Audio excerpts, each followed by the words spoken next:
सब जने गेलिए मौसी के संगे आई हम देख लेलिए। पापा के भेद हम सब जने गेलिए मौसी के संगे आई हम देख लेलिए।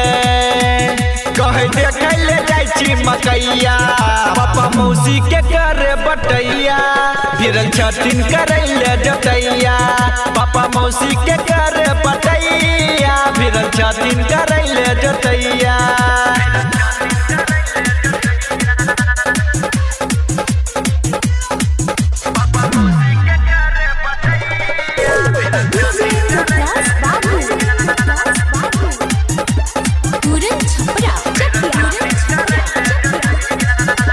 मम्मी रोज लड़े रही सब बात से देख देख खाई गेल रोज हमें काट से।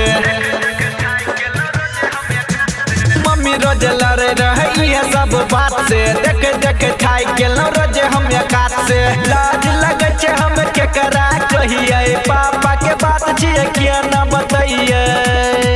छथिन बिछैने घर के चटैया पापा मौसी के करे बटैया फिरल छथिन करे ले जतैया। पापा मौसी के करे बटैया फिरल छथिन करे ले जतैया।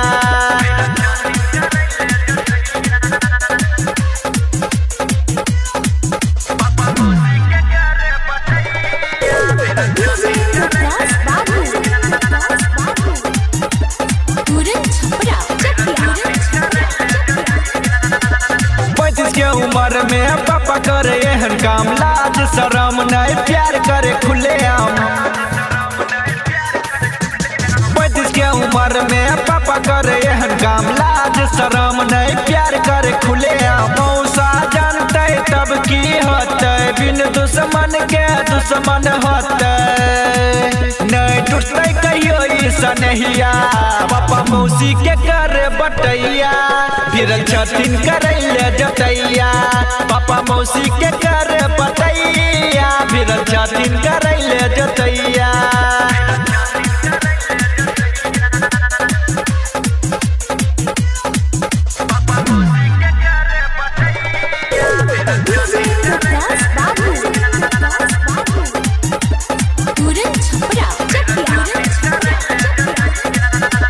मौसी रहे छे हरदम टिप टाप में रात गुजारे पापा मौसी के साथ में। मौसी रहे छे हरदम टिप टाप में रात गुजारे पापा मौसी के साथ में। संजय बेला अब कर की अकेला चल बैल पड़ते एक दिन ठेला। मौसी बन जेते जहिया सगहिया पापा मौसी के करे बटैया फिरल छथिन करे ले जतैया। पापा मौसी के करे बटैया फिरल छथिन करे ले जतैया। SKL music Golmaal.